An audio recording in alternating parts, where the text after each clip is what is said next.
nossos corações. Nós temos que falar nesta aula de aura e irradiação. Comecemos a lembrar, nós seres humanos, como é que nós vivemos, o que fazemos. Qualquer coisa que a gente esteja pensando, sentindo, nós estamos irradiando fluidos. Não precisa ser nada de especial. É a nossa vida normal, comum. Mas nós estamos irradiando fluidos, não é? E os nossos fluidos têm características próprias. Não se confundem com os fluidos de outras pessoas. Porque os fluidos são neutros, mas conforme o espírito lhe dá um impulso, os fluidos adquirem características especiais. Então, nossos fluidos são muito particulares, não é? Bem, como nós estamos sempre emanando esses fluidos, porque nós temos o perispírito. Eu gosto assim de levar como se fosse um modo agradável de dizer. Deus concedeu para cada um de nós um tanto da substância material do universo.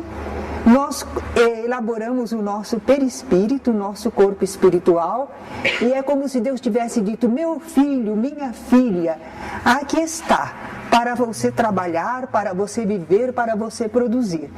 Então, quando nós pensamos ou sentimos sobre o nosso perispírito, nós estamos produzindo emanações. E é isso que a gente chama de aura. Alguns falam áurea. Não, áurea quer dizer dourada. Não, aura. Allan Kardec, como é que chamou a aura? Ele não falou aura. Falou? Não. Mas ele conseguiu colocar uma nomenclatura apropriada. Quem sabe, quem lembra como é que Allan Kardec chamou? Ele chamou de atmosfera individual. Nós, onde vamos, estamos na nossa atmosfera individual, estamos cercados por esses fluidos. Nós emanamos, vivemos neles. Então isso que é a aura. André Luiz deu um nome diferente: túnica de forças eletromagnéticas. Ele também disse que é o nosso hálito mental, não é? Mas é a aura. Então são as emanações fluídicas, nossas emanações fluídicas. Num desencarnado, como será a aura?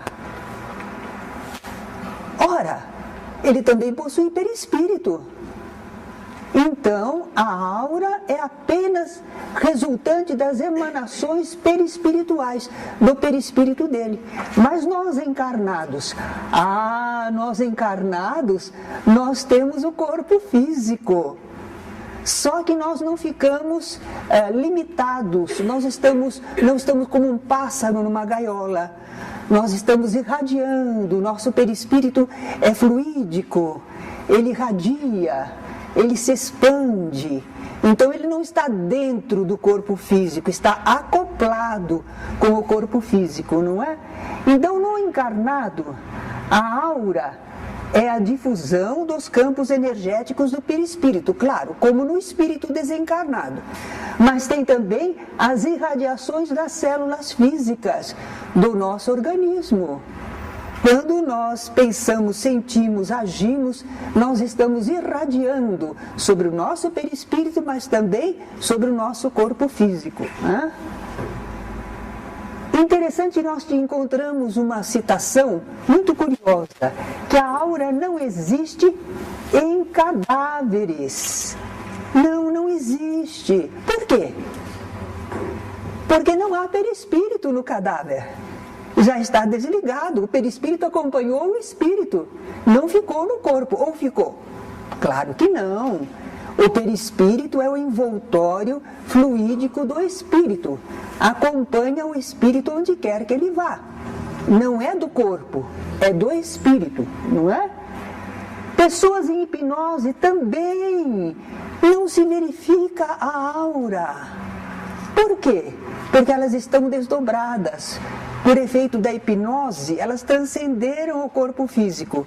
Então nós podemos ver a aura delas perispiritualmente, como dos desencarnados, mas não através do corpo físico, porque elas estão transcendendo o corpo, não é? E também as pessoas desmaiadas. Interessante isso, não é? Uma pessoa desmaiada, existe a aura, mas ela é menos nítida, porque a pessoa não está em intensa atividade através do corpo. Ela está num estado especial, não é? São pequenas informações que ajudam a gente a entender o que se passa. Vamos ver então aqui, por exemplo, olha aqui, uma representação da aura de uma pessoa. E não é muito expandida não é? Está bem juntinha ao corpo, não é? A emanação pequena. Então nós temos aí, como seria mais ou menos através do corpo todo. Aí tem só uma parte, só o tronco. Mas nós temos também uma representação mais bonita, colorida e ampla, não é? Olha aí, pode ser também assim. A aura, não só próxima ao corpo, mas se estendendo, causando reflexos, não é?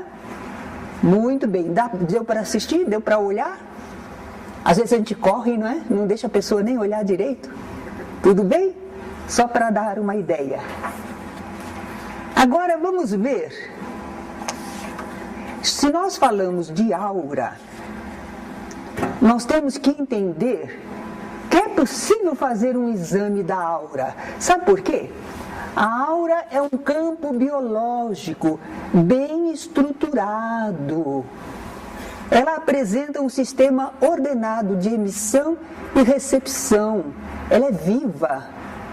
Ela está recebendo os fluidos e também emanando. Então ela tem tonalidade, forma, luminosidade e ela causa sensações nas pessoas. Às vezes estamos junto a uma pessoa e dizemos, não sei, a presença dessa pessoa não me faz bem. E outra a gente diz, quando essa pessoa está por perto eu me sinto tão bem. É justamente o nosso contato perispiritual de aura a aura, que às vezes é favorável e às vezes não é tão favorável assim, não é? Então, conforme a situação física, espiritual daquele que produz a aura, então nós temos aí uma diferença e podemos avaliar as condições de encarnados e desencarnados. Podemos examinar a aura. Como? Por clarividência. O que é clarividência mesmo? É um fenômeno anímico. Não estamos falando de fenômeno mediúnico.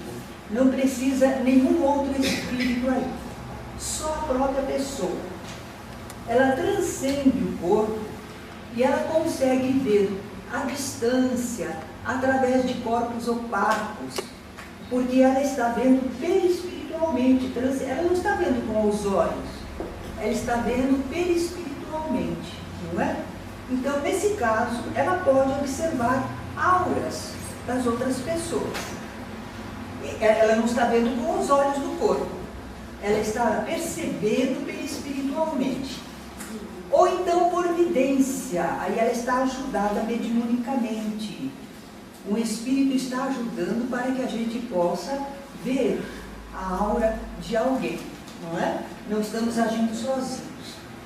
Agora, o grande problema é que aquilo que a gente está observando da aura de uma pessoa pode ser apenas um estado momentâneo em que ela se apresenta. É como o nosso rosto. Às vezes a gente olha uma pessoa e a gente acha a pessoa assim, e essa pessoa é brava, né? Parece severa. Coitada, a pessoa está no meio de um problema, está de cara enrugada, está preocupada, e nós estamos julgando da aparência que ela está apresentando. Mas nós nos enganamos, que a pessoa não é sempre assim. Ela estava assim por uma preocupação de momento. Então a aura também, a aura vai variar, tá? No aspecto, cor, amplitude, em razão de várias coisas, dos graus evolutivos. Se for só do grau evolutivo, a gente até poderia fazer uma classificação da pessoa. Tá? Acredito que os espíritos têm essa capacidade. Os bons espíritos, eles sabem, pela nossa emanação, a emanação da nossa aura, o nosso estágio evolutivo, as nossas condições. Por isso que às vezes a gente não precisa nem falar. Dos estados anormais, transe, ou então estados patológicos. Durante o transe, a nossa aura é diferente do comum. Chico Xavier, certa vez, foi examinado por companheiros que estavam querendo saber como era a aura do Chico Xavier. Então procuraram fazer observação dele normalmente, conversando com as pessoas, mas depois ele orando. É diferente, a expansão da aura dele foi enorme quando ele estava orando.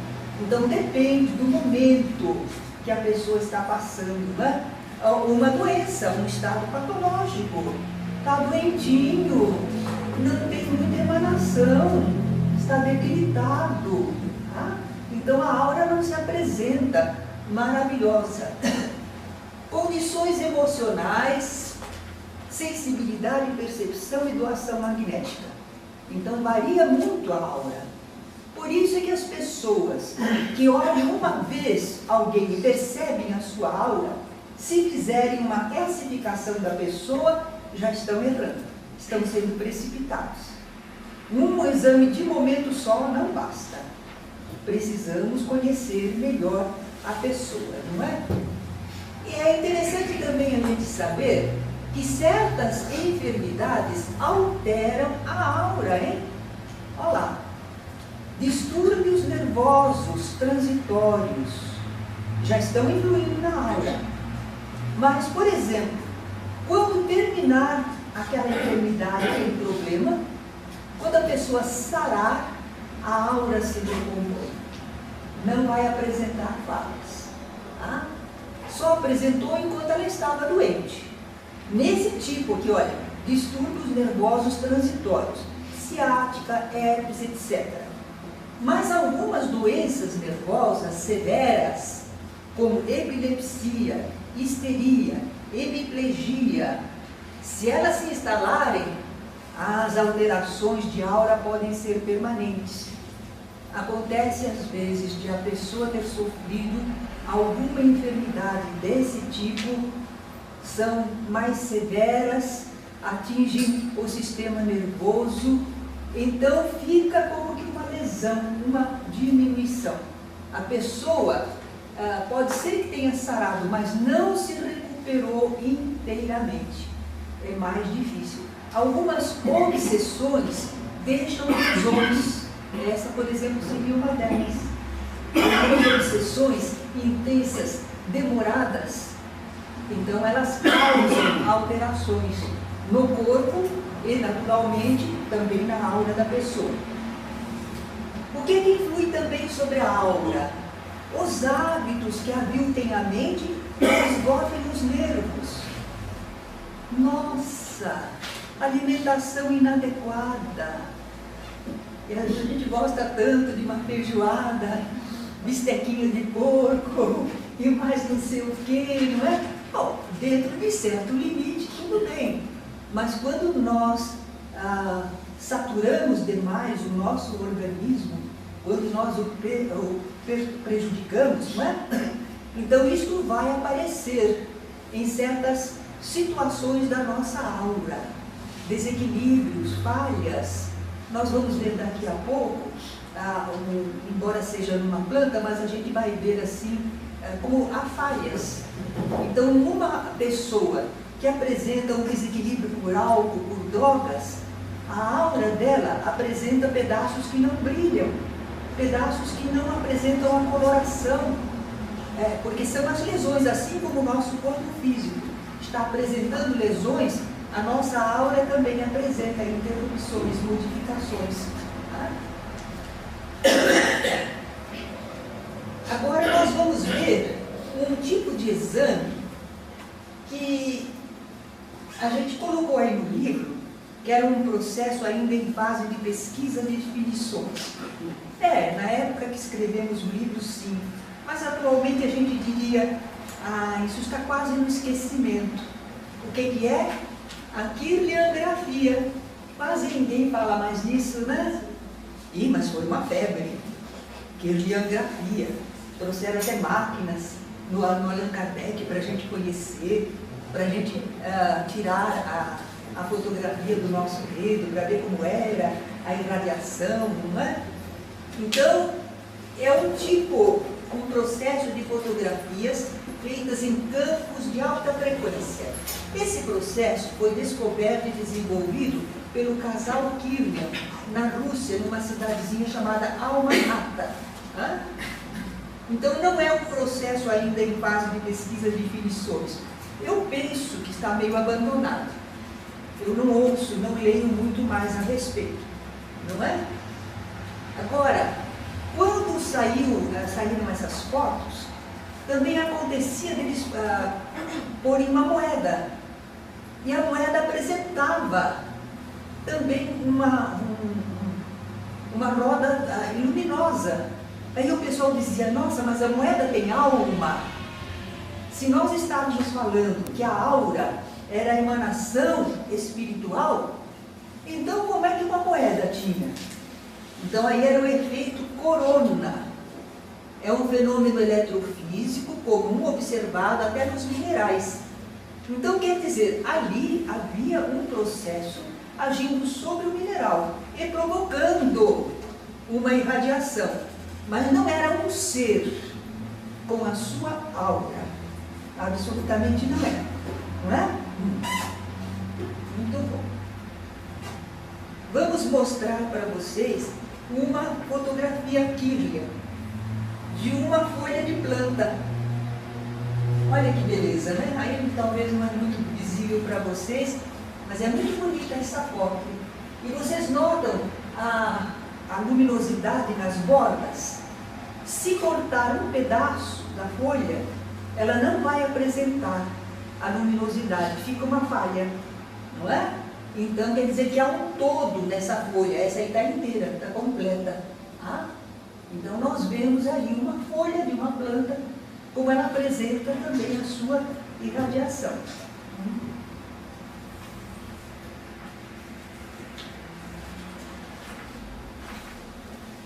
Agora que nós já aprendemos, já vimos um pouquinho essa questão de aura, podemos começar a pensar na irradiação.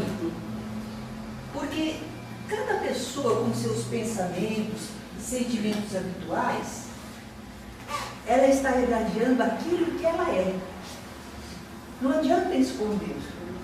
Para o plano espiritual, as palavras que nós dizemos, a cara de santo que a gente apresenta, não vale nada. Porque aquilo que a gente vive, sente, é isso que está produzindo efeitos. E que os espíritos medianos, e principalmente os mais evoluídos, sabem interpretar perfeitamente, não é? Então, nós vamos impregnando com o nosso fluido particular coisas e ambientes.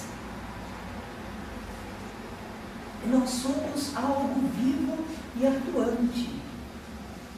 E interessante é que às vezes talvez a gente diga assim, mas eu não estou pensando em nada, não quero influenciar ninguém, não.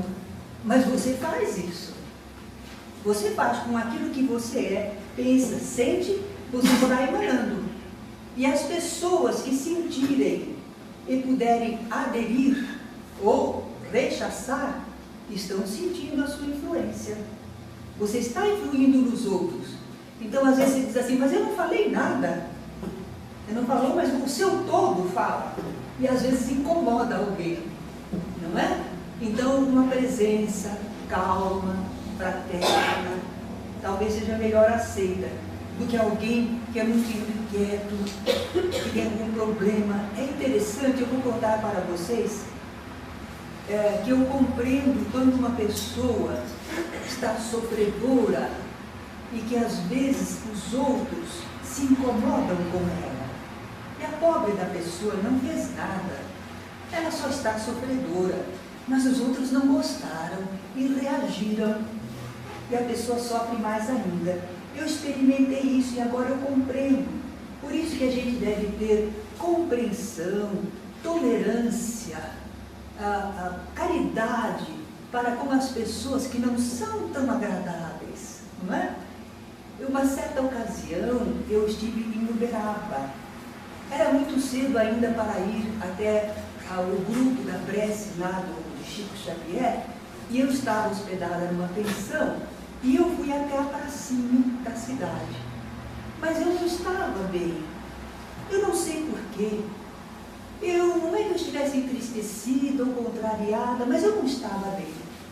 Não me sentia espiritualmente bem. Isso é difícil, geralmente eu estou em paz, graças a Deus, tudo bem, mas eu não estava, por alguma razão. E estando na praça, quietinho, caminhando, procurando espairecer um pouco, havia um grupo de garotos na praça. Pois os garotos na praça olharam para mim e começaram a implicar comigo. Eu não fiz nada. Mas eles não gostaram da minha presença, ou do acompanhamento espiritual com o qual eu estava, certo? Então eu aprendi, nesse episódio, eu aprendi que é preciso termos compreensão, carinho, tolerância com as pessoas que não estão fazendo nada, coitadas, mas que a presença delas desagrada e causa reações, não é? Então, através das irradiações de sua aura, a criatura estende a própria influência e, como disse Einstein, essa influência diminui com a distância do fulcro consciencial emissor, o próprio ser. Mas, embora vá atenuando, diminuindo, não acaba nunca. Sempre existe. A influência é reduzida, mas se estende ao infinito. Vocês já pensaram que nós estamos agindo e fluindo de uma forma assim, imensa, enorme, a muita distância? A gente faz as vibrações à distância e acredita, será que nós estamos vibrando aqui e conseguimos ajudar num outro país ou num outro estado brasileiro? Mas conseguimos sim. Nós influímos à distância, não é? Claro que depende da intensidade com que a gente vibra, não é?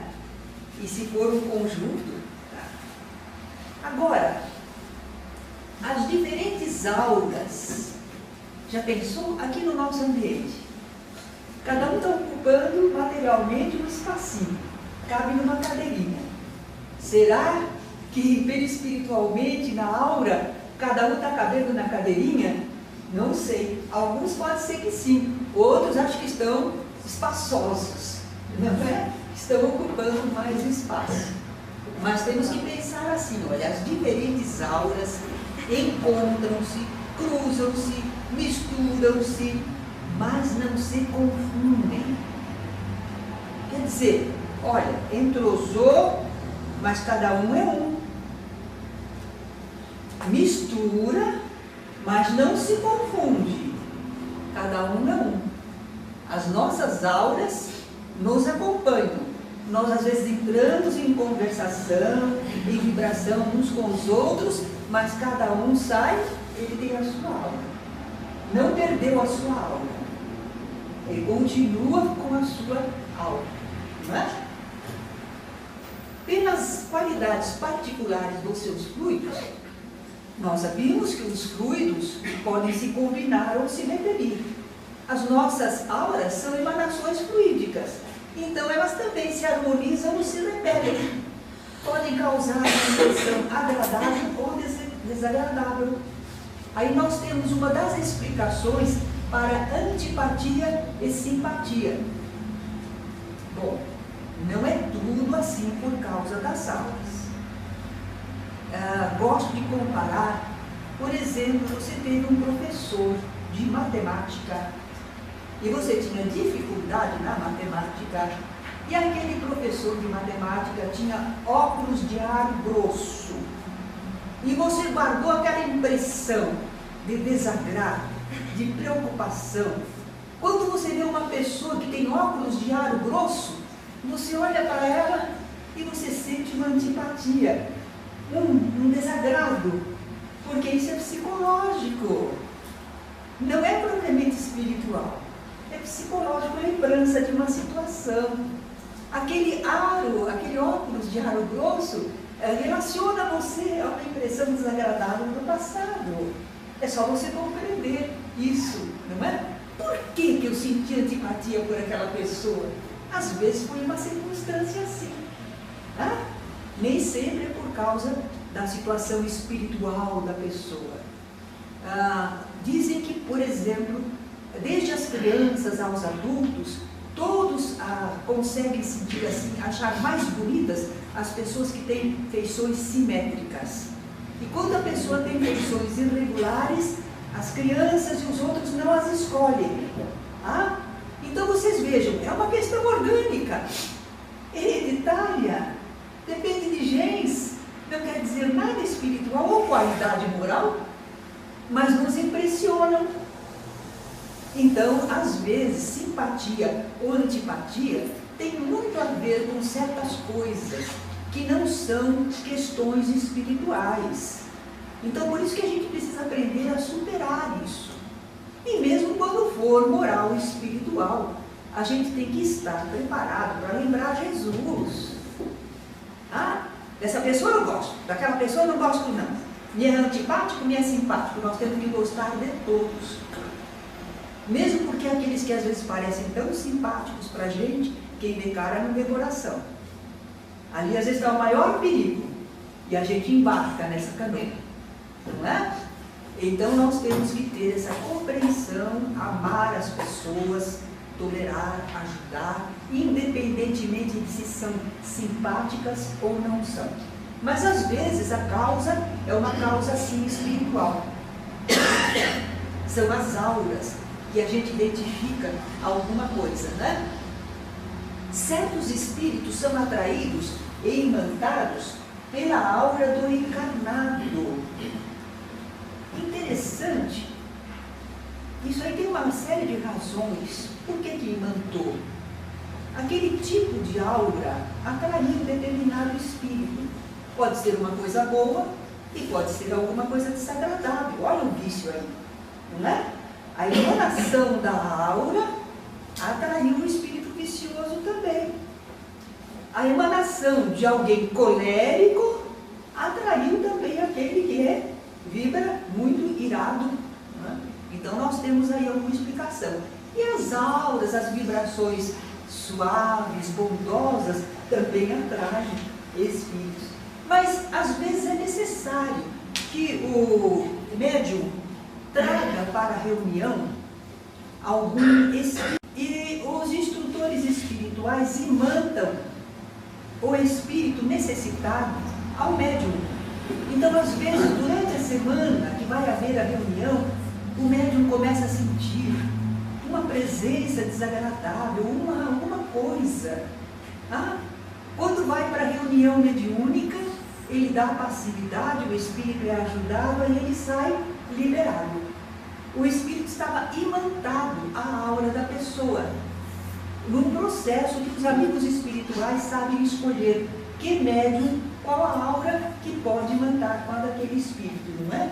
Mas os espíritos amigos imantam a gente para que a gente possa servir a este ou aquele espírito em necessidade.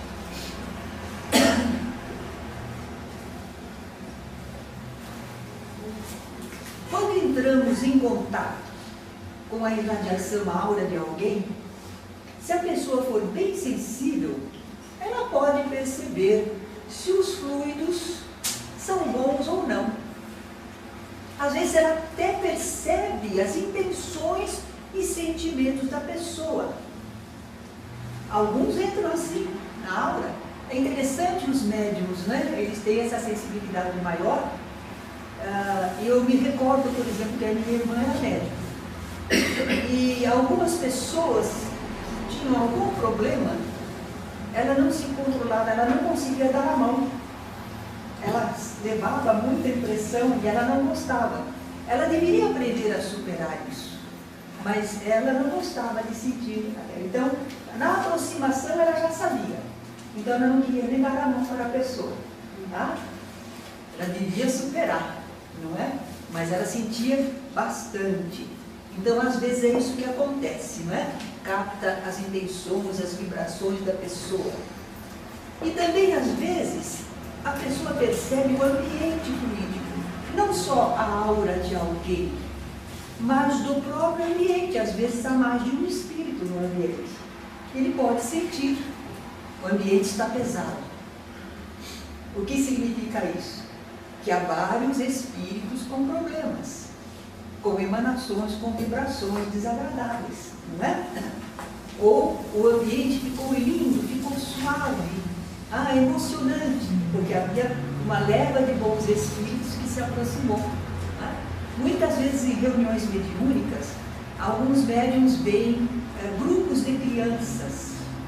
Não é porque é criança na forma, é que são espíritos que estão equilibrados, são benévolos e estão colaborando na reunião, porque têm bons sentimentos, estão alegres, transmitem alguma coisa de bom. Então lá vem eles.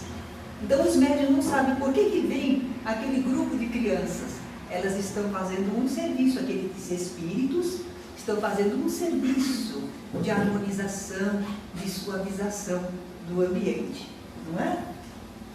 No médium em transe, a percepção se faz em maior grau. Claro! Quando a pessoa está em transe, ela está com maior intensidade, às vezes quase desdobrada, ela entra muito em contato. Uma coisa é a pessoa, eu estou aqui, bem controlado. Agora, de repente, eu começo a entrar em transe, eu transcendo, eu me expando, aí eu entro em maior comunicação. Eu entro em maior comunicação da minha aura com a aura de espíritos, não é? Então, no médium em transe, a percepção se faz em maior grau. E isto o médium precisa aprender a disciplinar, a se equilibrar. Porque ele sabe que ele está num exercício espiritual, ele sabe que é um serviço. Se o espírito é difícil, ele sabe que aquilo vai ser temporário e que depende do equilíbrio dele. Não é porque ele está percebendo e sentindo os problemas do espírito que ele vai ceder aos problemas do espírito. Às vezes ele acolhe fraternamente, mas ele não cede. Pelo contrário, ele é que ajuda ao espírito, não é? E quando termina o transe, as auras não se misturam, né? Não ficam presas uma à outra. Lá vai o espírito embora com a sua aura e o médium volta ao seu equilíbrio. Por isso que o médium às vezes fica preocupado, assustado. Não precisa ficar. Quando terminar o transe, o espírito se afasta com a sua aura e você volta ao seu normal. Por algum tempinho, você ainda pode ter alguns resíduos das vibrações que o espírito deixou com você, mas ele já não está mais ali. Ainda são resquícios de como ele influenciava e você percebia, certo?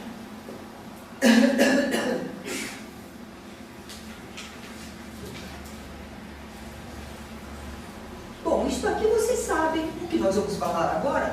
Você já sabe há muito tempo. Como distinguir os fluidos, não é? A prática vai ensinando. Vocês não fizeram os exercícios? Percepção de fluidos, não é? Para começar a conhecer. Que fluido é esse? Então, como é que a gente classifica? Bons fluidos, quais são? Aqueles que são leves, agradáveis, suaves, calmos. Às vezes pode ser um fluido intenso, mas é uma intensidade agradável, estimulante, certo? Já se imaginaram, por exemplo, um espírito que é dinâmico, ativo, mas para o bem? Ele deve movimentar a gente. Às vezes o médium vai sentir, eu fiquei elétrico, mas num bom sentido. Não é aflição, não é desequilíbrio, é vibração maior que aquele espírito imprimiu a você, não é? Então, são fluidos bons. Eles causam geralmente bem-estar, euforia espiritual. E maus fluidos são aqueles que você sente pesados, desagradáveis, violentos, né, desarmônicos, sensação de mal-estar, desassossego, nervosismo, cabeça pesada, começa a influir no físico, né? Pálpebras chumbadas, bocejos, arrepios. Né? Agora, cuidado com isso. É possível sentir um mal-estar, mas não culpa os espíritos não, às vezes é seu próprio.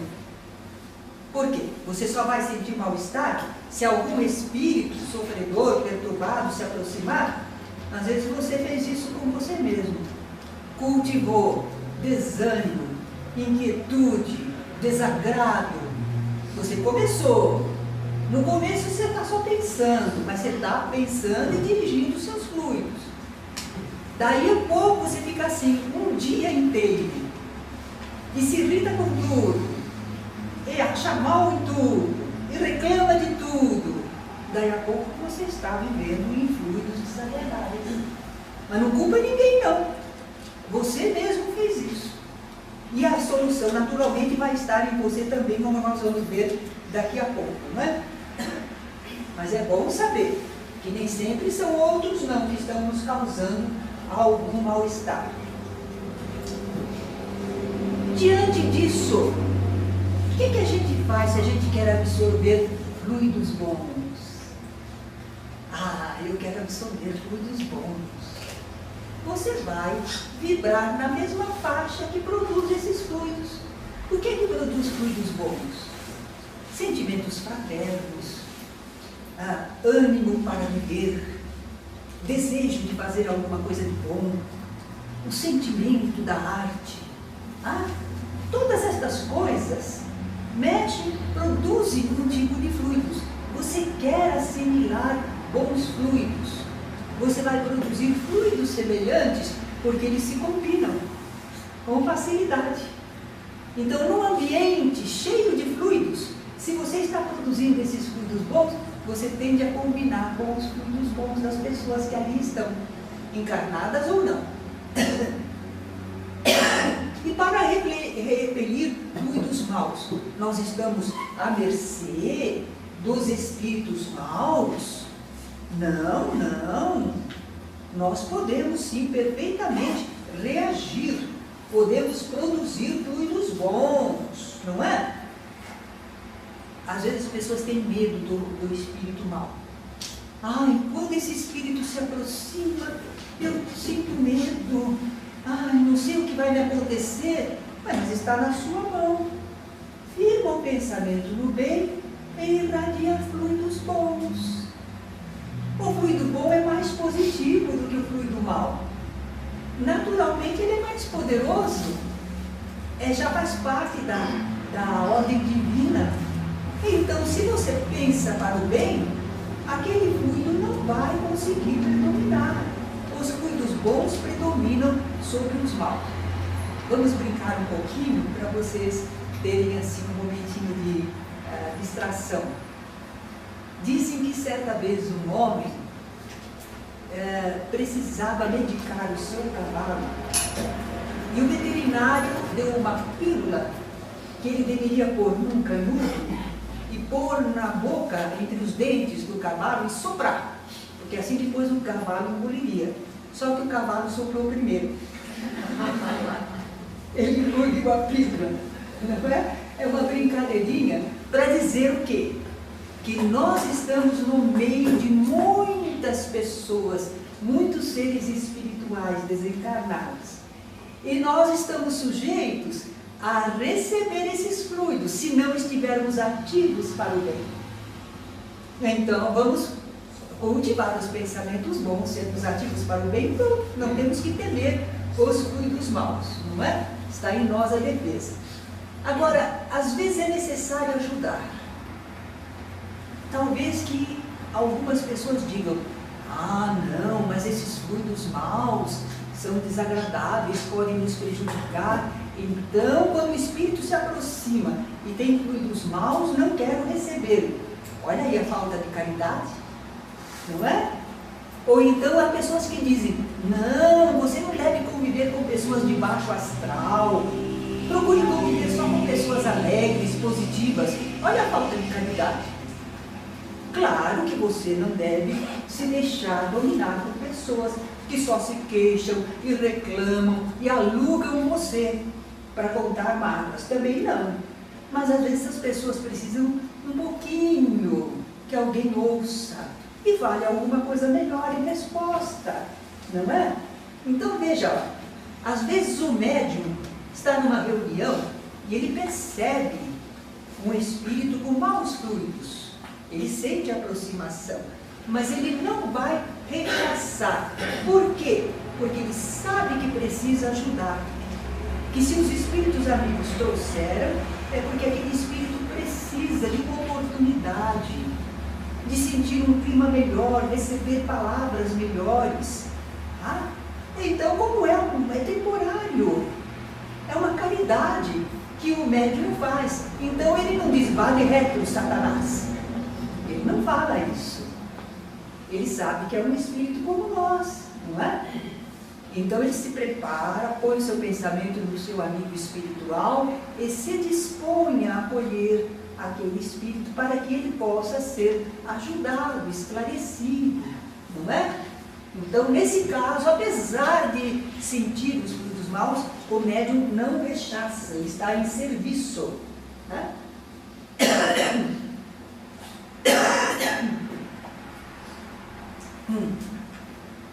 Vejamos agora a irradiação fluídica. Outro dia mandaram um e-mail para o site do Allan Kardec perguntando o que era vibração, o que era irradiação, o que era radiação. E a gente teve que explicar aquilo que vocês já sabem, não é? É uma projeção consciente e voluntária do pensamento e do sentimento, movimentando forças fluídicas em favor de alguém. É isso que nós espíritas entendemos por uma irradiação fluídica. O que é que nós estamos fazendo? Nós estamos dirigindo, direcionando as nossas irradiações, os nossos fluidos, para beneficiar alguém. O objetivo é esse, não é? E a gente pode fazer isso mesmo à distância. Agora, as condições de quem irradia. Porque nós temos a impressão que a gente chega no centro espírita como quem chega na igreja. Chegou na igreja, é um lugar sagrado. E aí você vai orar. O ambiente às vezes favorece, não é? Todo mundo vai lá só para orar, tudo bem. Mas se você tem a cabeça cheia de coisas e cultivando coisas erradas, quando você chega lá e você quer orar, nossa, o que sai de você, o que está lá dentro de você, são os pensamentos horríveis, agressivos, revoltados, e você diz: ai, que demônios que estão comigo. Não é, é tudo que você vinha fazendo e pensando, e não muda de repente. Você tem que insistir, acalmar-se e começar a pensar bem, e realmente orar, ler coisas boas, e devagarinho você vai modificando isso, porque você não fez isso lá fora, na vida. Então você trouxe para cá essa situação. Então vamos lá ver, só dá fluidos bons quem possui boa atmosfera espiritual. E como é que a gente tem uma boa atmosfera espiritual? Devido a bons pensamentos, sentimentos e atos. A gente não vai viver espiritualmente para o bem só quando a gente está no centro. A gente está aprendendo no centro e formando um bom ambiente mais favorável. Tudo bem, tudo bem. Mas para nós interessa a nossa vida. Estamos aprendendo que onde estivermos nós estamos produzindo essas coisas. E se você não usa sempre isso, não constrói sempre isso, quando você chega no centro e quer construir, de repente não dá, hein? Você não treinou os músculos e de repente você chega na academia e já quer fazer maravilhas, não dá. Tem que ter um exercício constante. E é isso que o cristão faz. Tá? O cristão não é santo, perfeito, mas ele está sempre lembrando as coisas boas e cultivando as coisas boas. É isso que o cristão é no mundo, sal e luz. Ele equilibra o ambiente onde ele se vive, não deixa degenerar, e além disso ele ilumina com o seu conhecimento, com o seu sentimento, não é? Então o que a gente podia fazer para ter uma boa atmosfera espiritual? Olha, na alimentação, frugal, não comer demais. Nossa, será que é verdade? Não posso comer o que eu gosto? Pode, mas não exagera, não é? Nem faz bem para a sua saúde e deixa você também espiritualmente pesado, não é? E fica aquele hábito de comer. Então, olha, alimentação mais frugal, abster-se de vícios. Na conversação, evitar palavreado baixo, imagens inferiores. Algumas pessoas acostumaram a ter uma conversalhada sempre com palavras de baixo calão, até a pretexto de brincar. Eu me lembro que acho que era o Jair, aquele cantor é Jair, como é que fala dele? Jair Rodrigues. Ele não chamava todo mundo de cachorrão? Oi, cachorrão. Oi, por quê? Por quê? Então, sem querer, às vezes, a gente não tem um cuidado na linguagem. Não pode fazer uma brincadeira de vez em quando? Pode. Mas cuidado para não cultivar isso lá para baixo. Não é bom. Você fica com um padrão de vibração e de pensamentos que não são os melhores.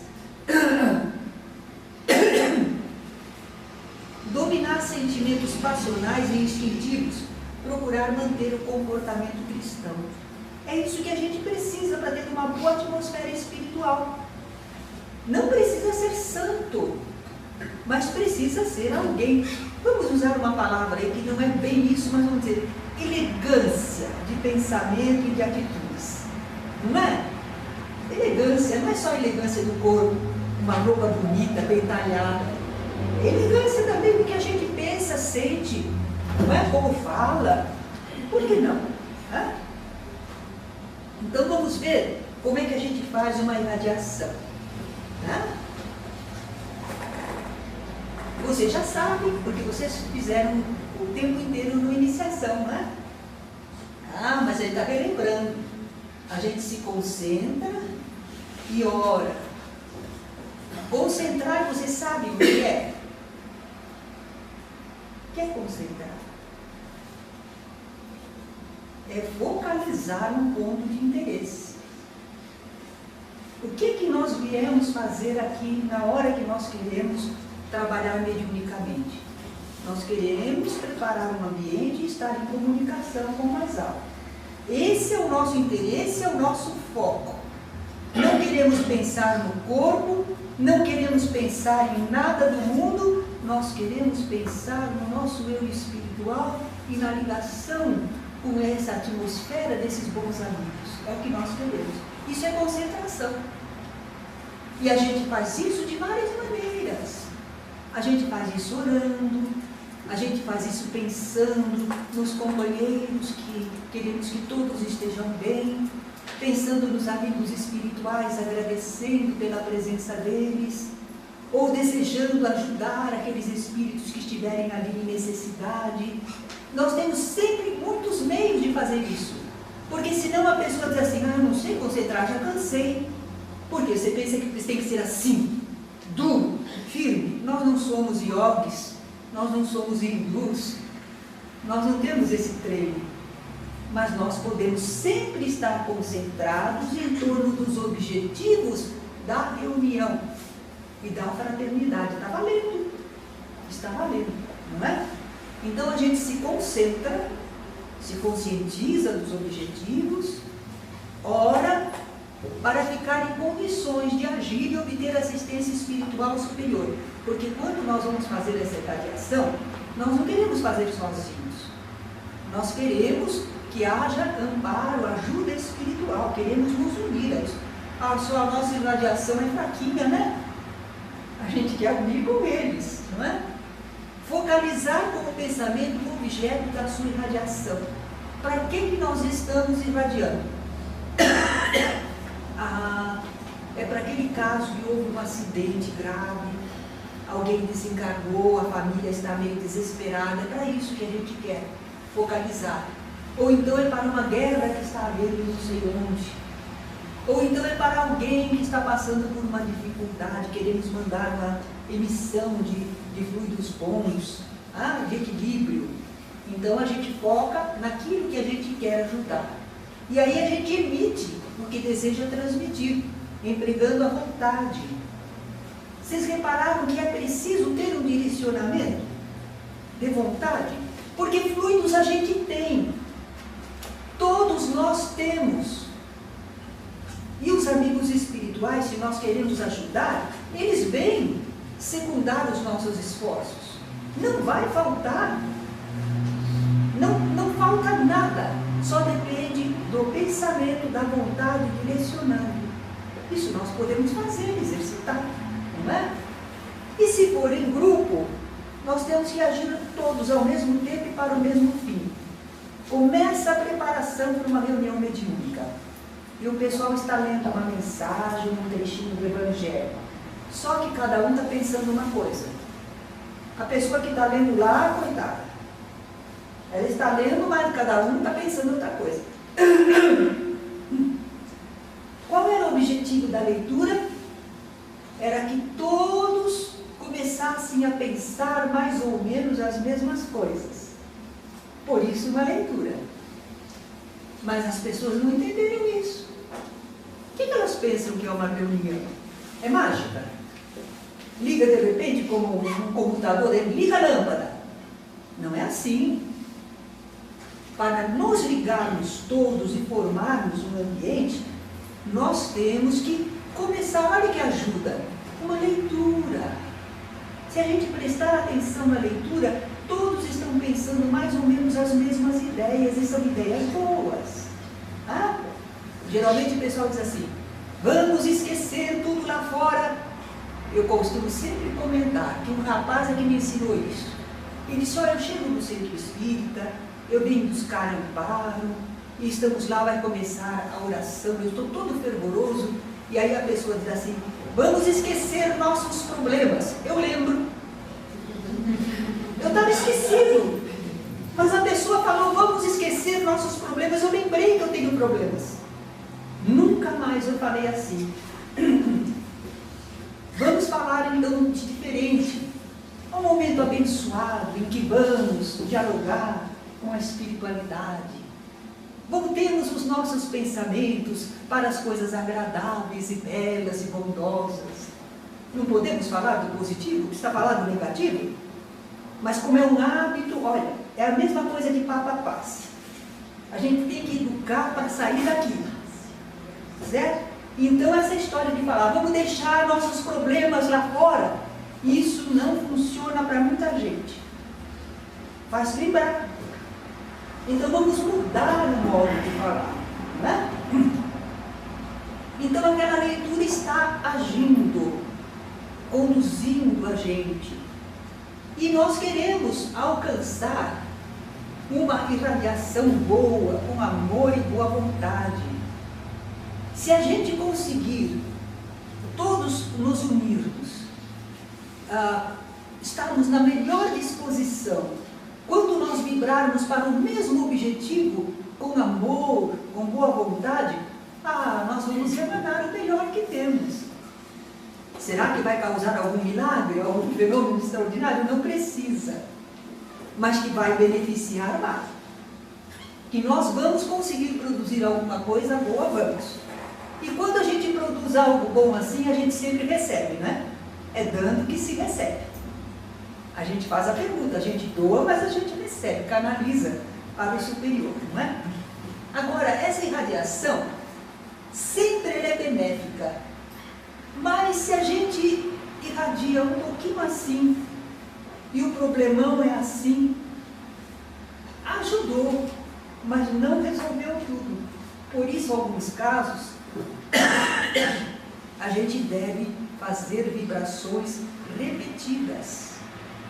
Quando a gente tem um caso que deseja ajudar, a gente não vai orar uma vez. A gente vai fazer irradiações repetidas para o mesmo caso, certo? E a gente vai então conseguindo produzir modificações. E quando a gente faz uma vibração geral, mas a gente não visualizou nenhum caso especial, essas vibrações nossas são perdidas? Não são. Os amigos espirituais aproveitam. Nós doamos pensamentos e sentimentos bons, fraternos, desejo de ajudar, confiança em Deus. Nós passamos isso.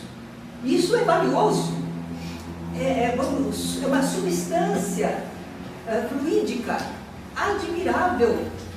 Pode produzir muito bem. Mas nós não visualizamos ninguém. Mas os amigos espirituais sabem para quem entregar, sabem para quem canalizar. Então eles ajudam, mesmo quando a gente faz uma vibração geral, certo? Nós temos aqui alguns desenhinhos que antigamente a gente dizia assim: existem as radiações mentais, olha lá, da mente, tá? E existem as irradiações fluídicas do sentimento, que a gente representava assim, tá? Mas não precisamos pensar dessa maneira, porque sejam do pensamento do intelecto, sejam do sentimento, o que importa é que a gente está irradiando, que a gente está emanando. E quando a gente doa, a gente sempre recebe. Exercita para o bem, cultiva as forças. Às vezes as pessoas dizem assim: como é que eu vou me defender? Defender dos espíritos maus, desse assédio, desses climas. Cultive o bem. É natural. Deus não iria nos deixar à mercê das pessoas que são prejudiciais, dos espíritos que têm um clima desequilibrante. Não, a cada um segundo suas obras. É verdade que na família, no ambiente de trabalho, às vezes a gente tem uns probleminhas repetidos, porque são os nossos exercícios de resistência. Porque senão é muito fácil. Deixa eu que eu vibro para o bem. Muito bem. Mas eu quero ver você ser capaz de vibrar para o bem, encontrando resistência. E é isso que às vezes te fortalece, te desenvolve. Então, na família, reajustes que às vezes a gente precisa, vai exercitar a paciência, a compreensão. Às vezes a gente consegue, às vezes a gente não consegue. Nada de complexo de culpa. Não vamos nos esforçar, vamos compreender. Não consegui, falhei nesse momento, mas agora eu vou fazer o bem. Então nós estamos sempre nos motivando para fazer o bem. É assim que nós descobrimos a nossa capacidade de irradiação, aquilo que estamos produzindo para nós mesmos. O que é a nossa aura? É um depósito particular, pessoal, nosso, e que está à nossa disposição para a irradiação. Algumas pessoas querem ser simpáticas aos outros, falando bonitinho e agradando os outros com lisonjas, elogios. Até certo ponto pode funcionar, mas o que mais funciona é quando a pessoa tem uma vibração harmônica, fraterna, positiva. Então ela é naturalmente simpática, certo? Os outros sentem. Tudo bem?